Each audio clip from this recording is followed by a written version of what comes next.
Kia ora and welcome to this video on question 1 of the 2015 Scholl Calc exam. The first question here has 3 parts to it. First one's an integral, the second one's an integral, and the third one is a differential equation, which we end up having to integrate. My favourite problems, the salt problems.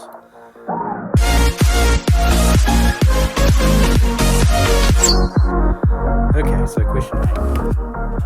A solid of revolution is a 3D figure formed by revolving a plane area around a given axis. The surface area, which has been revolved 360 degrees around the x-axis, is given by this formula.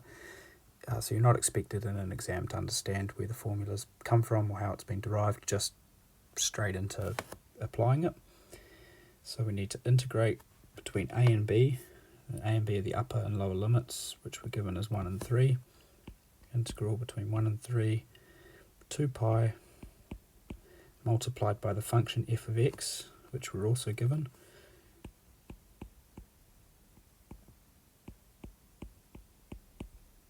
multiplied by the square root of 1 plus the derivative squared. So we've got f of x is equal to x cubed plus a 12th x to the minus 1. Bring the x up the top as x to the minus 1 and then diff that. 3x squared minus 1 over 12, and the x to the minus 2 can drop down the bottom as that.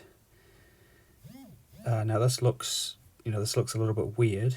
It looks like we've got a really horrendous integral to find. So if I put the f dash of x in, I've then got to square it.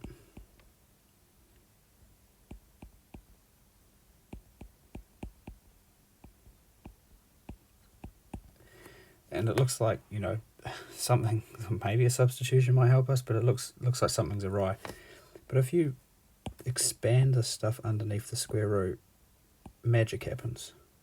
So let's do that. We've got integral between 1 and 3.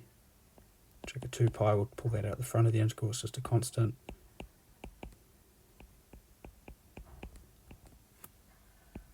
Okay, we've got the square root. If I expand that stuff and then add the 1 to it, so I've got 3x squared all squared, which is 9x to the 4. I've got negative 1 over 12x squared all squared, so that's 1 over 144 x to the 4. And then the middle term, I've got two lots of this dude multiplied, these two things multiplied together, so that's going to be, the x squared will cancel and we get 3 times minus 1 over 12, which is minus 1 over 4 times 2, so minus a half. And then we've got to add the 1. And when we add the 1, the minus a half becomes a plus a half, which is very similar to the thing we expanded. So we can refactorize it. This time as 3x squared plus 1 over 12x squared all squared. Okay, and that's the key in this problem. It's not a nice starting question, to be honest, because it's got that little trick in it. But if you notice the trick, we can now integrate it because the square root and the square can knock each other off. And we can expand out the brackets. So we've got x cubed 1 over 12x all multiplied by 3x squared plus 1 over 12x squared. Expanding these brackets, 3x to the 5 plus a quarter x plus x over 12 plus 1 over 144 x cubed.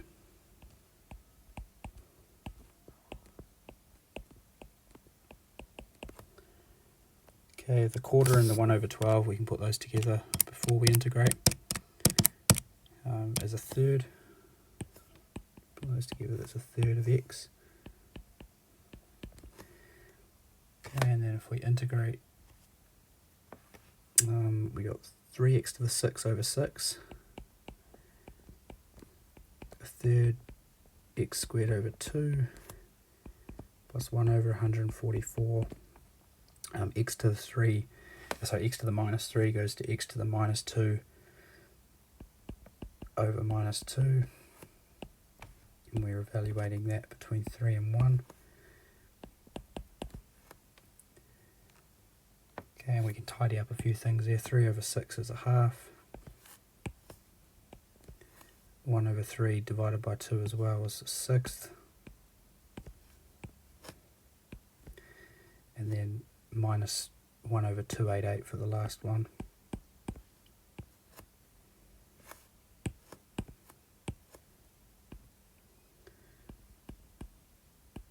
And yeah, we could write x to the minus 2 on the denominator as x squared if we wanted to, but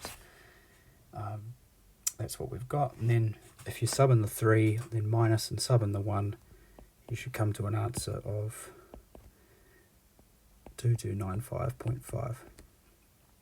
And this is one of those questions, surface area by the way, so it's units squared, one of the questions where you could, right back at the start, put this whole integral into the graphics calculator and find the answer, so that you know where you're heading. Okay, 1b. Determine all differentiable functions of the form y equals f of x, which have the properties f dash x equals f of x cubed. And I remember talking to students when they came out of this exam and saying, sir, what possible functions could there be? I tried sine of x, I tried e to the x, I tried parabolas, I tried cubics, and I couldn't find a function that when I differentiated it, I got the same thing cubed. And the idea is that it's just a differential equation, but the notation, I think, threw them off a bit. So when we've got f dash equals f of x cubed, what we are really thinking is dy dx equals y cubed. And we're also told that the point f of 0 equals 2 is x equals 0, y equals 2. So it's actually just an achieved question here. We've just got to separate this differential equation. So 1 over y cubed dy equals 1 times dx, integral. And then 1 over y cubed is y to the minus 3, so we get y to the minus 2 over minus 2. Right hand side antidifs to x, and then we get x plus c. You have to have a constant somewhere. Times everything through by minus 2 if you want to, but I'll sub in first. So x equals 0, y equals 2. 2 to the negative 2 over minus 2 equals 0 plus c. So c is equal to minus 1/8. So our functions are of this format. Well, when it says determine all differentiable functions of this form, I think the all there might be highlighting the fact that if the function equals 0, so what about that one? If f of x equals 0, is that possible? No, because the function has to be equal to 2 at 0. So what happens if f of x equals 2? That's a horizontal, horizontal line. It satisfies the condition. F dash of x equals 0, but f of x cubed is 8. No, that doesn't work. Interesting. I think the wording of the question might have put the students off as well. Okay, so we continue with this. We've got x minus 1/8 there. If I times everything through by minus 8, actually no, minus 2, so y to the minus 2 equals negative 2x plus a quarter. That's just 1 over y squared. So I can take the reciprocal of both sides. Y squared is equal to the reciprocal of this left-hand side. And I can times that all by 4 over 4.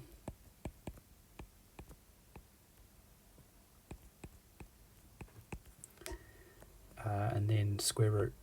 And just at this step here, do I take the plus and minus square root? Or is there only one function that satisfies the condition? And remember that x equals 0, we needed a y value of 2.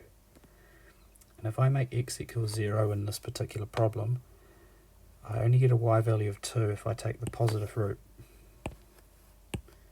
So the answer is the positive root only, but I should actually rule out the negative root. Interestingly, in the mark schedule they still have the plus and minus there, and they say that x can't equal 1/8, but I think the most important thing is to say we're actually only wanting the positive root there to ensure that the condition here is satisfied.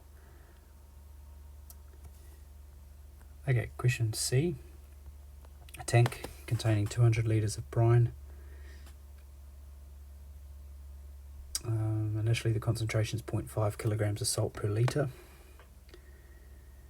So that tells us initially that at t equals 0, the amount of salt in the tank is 100. Half a kilogram per litre, there's 200 litres in there, so the amount of salt is 100 kgs. Units are your friends in questions like these because you need to balance the units. Brine containing 0.8 kilograms of salt per litre runs into the tank at a rate of 6 litres per minute. So the amount of salt, or the rate of the salt coming in, is equal to 0.8 kgs per litre times 6 litres per minute. Because you can see the units there, the litres cancel and we get 0.8 kilograms per minute, which is the rate of salt coming in, rate meaning time, salts in kgs. So that's 4.8, that's coming in, so that's a positive. And the mixtures get thoroughly mixed and is running out at the same rate. So there's always 200 litres of brine, but the brine is changing its salt concentration because we've got salt coming in at 4.8 kilograms per minute. Now what is it leaving at? The mixture at any point in time, S is the amount of salt over time. So at some point in time there is S kilograms of salt out of the 200 litres in the tank. And if we've got brine coming in at 6 litres per minute, then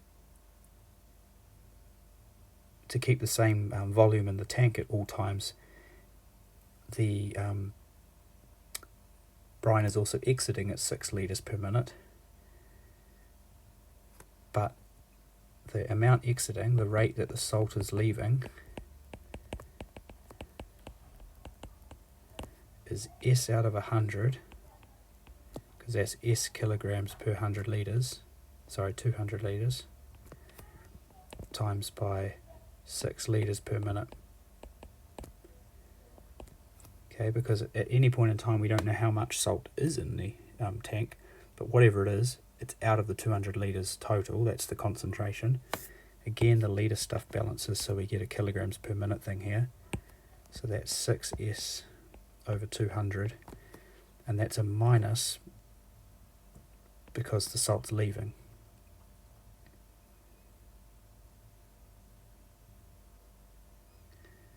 Okay, so what does that mean in total? The total range and rate of change of the salt is equal to the salt coming in minus the salt leaving, and there's our differential equation that we need to solve. And the 6 divided by 200 simplifies to 0.03 if you want to.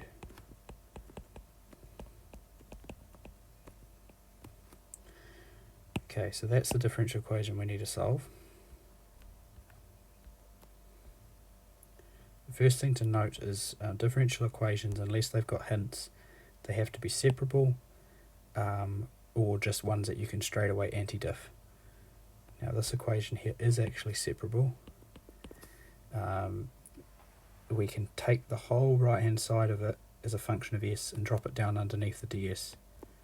1 over 4.8 minus 0.03 s ds, and then equals 1 dt. Take the dt out the top right.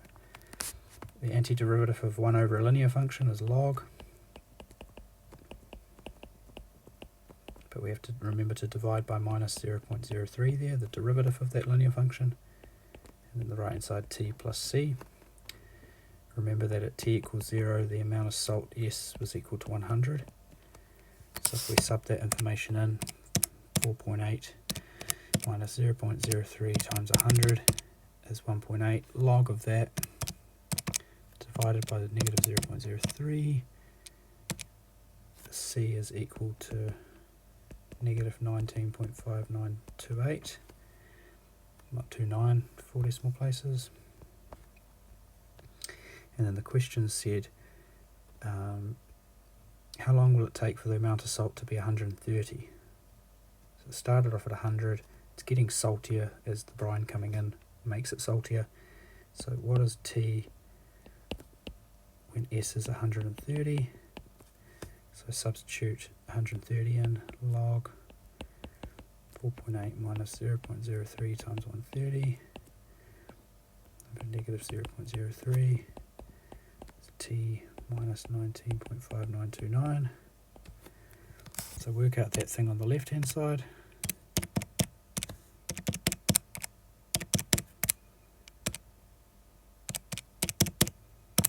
And then add on the 19.5929. T is 23.1 minutes.